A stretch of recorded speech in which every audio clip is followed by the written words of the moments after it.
Hey folks, hi. I don't know how well you can see any of this, so I'm going to give it a go anyway. But it's yoga outside in Canada in the sunshine. And Virginia DeCarl put out a post today that says her to-do list is to soak up some vitamin D. And I guess maybe that inspired me as well. And I knew I wanted to do some yoga today to sort of get rid of some tension and reset the central nervous system and all that goodness. But I also wanted to be outside. So here we are, and I wondered if you might want to come along with me. I'm going to try to angle this so that you can see the poses a little better. I'm not a yoga instructor. I'm just here to gather us.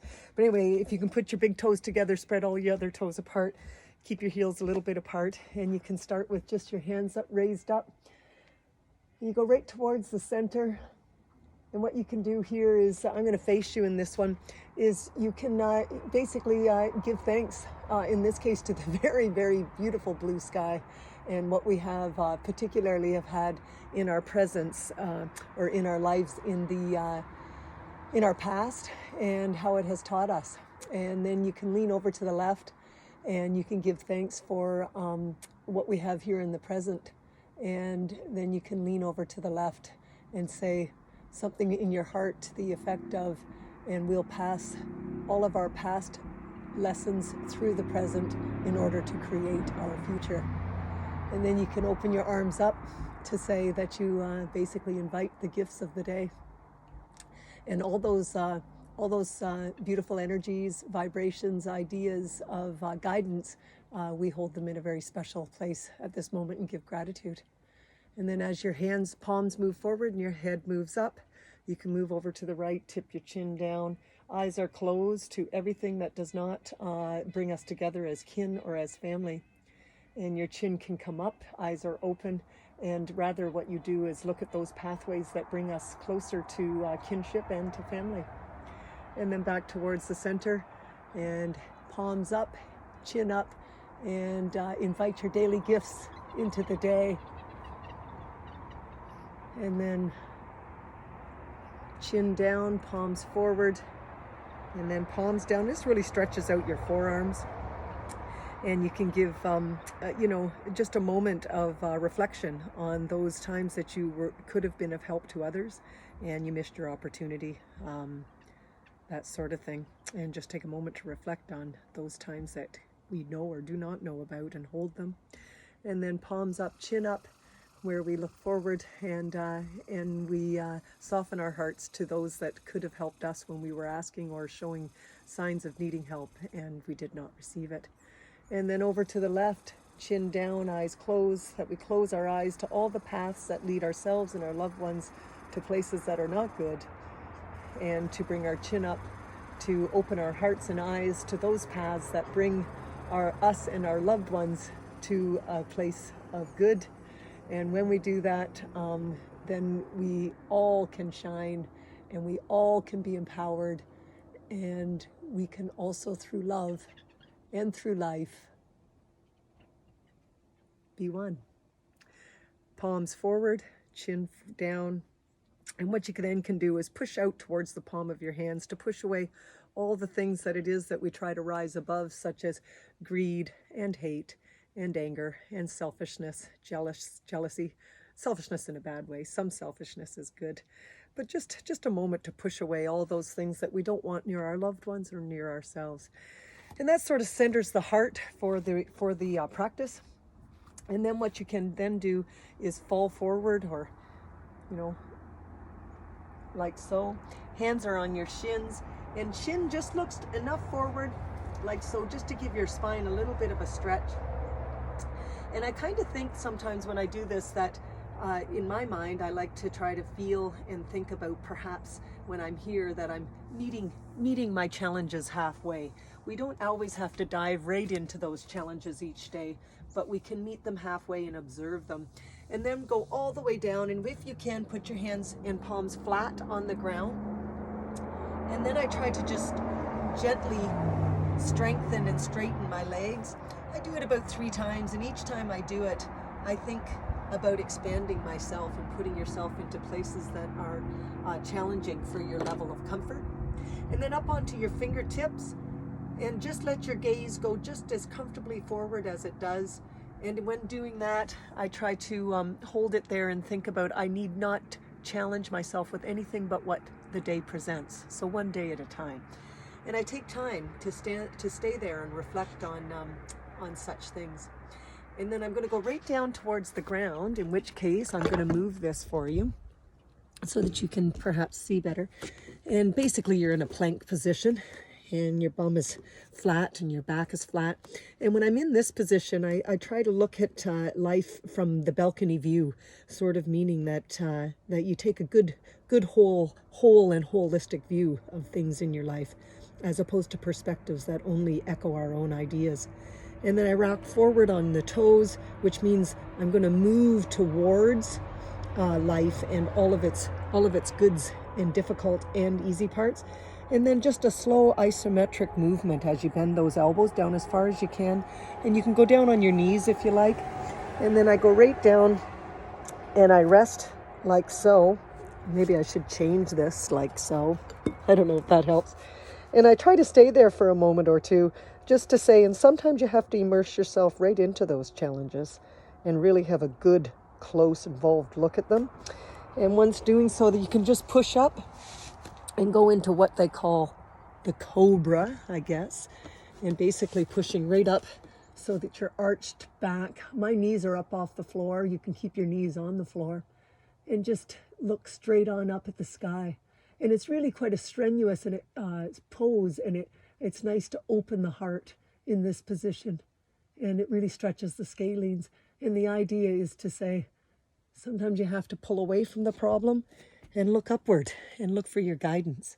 And so then I'm up into up dog, which I hope you're familiar with because you can't see it here. And when you're in up dog, I'm going to try and move this a little bit again.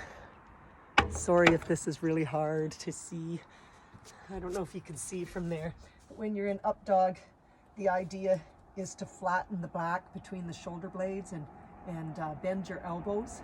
And when you're in this position, it's kind of nice to think about the fact that it is like a mountain pose, or like it's shaped like a mountain. And to be able to think about, there are challenges in our life. And then just to walk our feet out, and it really stretches your calves in order to say, well, you walk your journey. Some of it is climbing up mountains.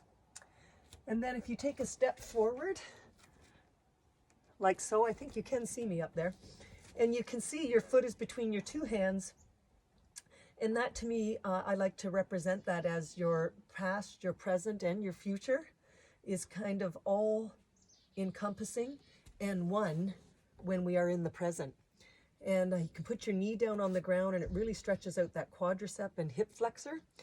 And when I'm in this position, I like to say to myself, on your mark, get set, and then bring your toe and curl it under, and lift that knee up, and it's on your mark, get set, and then go. And to know that you're equipped for this moment.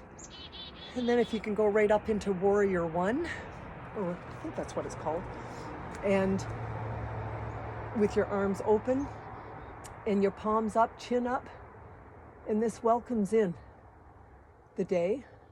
And as I slowly bring my arms together, part of what I'm visualizing is bringing together both the spirit, the mind, the emotions, and the body into one. And when we can do that, we are our whole selves. And if we can then bring those togethered hands all the way down and watch them with your eyes, the idea is to stay whole throughout the day. And then as you move, and I try to sort of emulate as the earth rotates for this day, that we try to remain as whole as possible. Let me just tilt this a little bit, like so. And then if you can go into Warrior Two, but I like to take my fingers and just click them like so. And the idea is to bring the inside of myself to the outside so that I can share myself with others. And I look towards the back to represent that I have not walked alone in my past. I do not walk alone here in the present. And so therefore I can presume I will not walk alone as I move into the future. And then if you can go into triangle, which basically you can do on your knee and just lean into it. So it's partly supporting yourself, but push up with your leg as well so you don't lean too hard onto that joint. And then your chin goes up towards your hand. And I like this pose to be able to say sometimes we need to lean into things. It's a really good book about that my niece gave to me. Lean into those things that scare us, those things that challenge us. And you go further into the pose if you like and put your hand right down beside your leg, flat like so. And I like to represent when I do this in my heart that that hand beside my leg is our guidance. We don't walk alone. We have loved ones. We have our past that we've learned things. We have, for some people, would believe in a guiding force of any sort. And then after you're in that pose for a few breaths, right back up into the modified version, and then moving right into crescent. And when I move into crescent, I keep my eyes right on my hands at the back. And the idea there is to move slowly. And the idea is to say, I'm looking for my path today. What is my journey? Where is it I'm going? And when we do those sorts of things, I like to put my hand on my back leg and remind myself, and we will be touched. We will be touched by the day and moved by the day.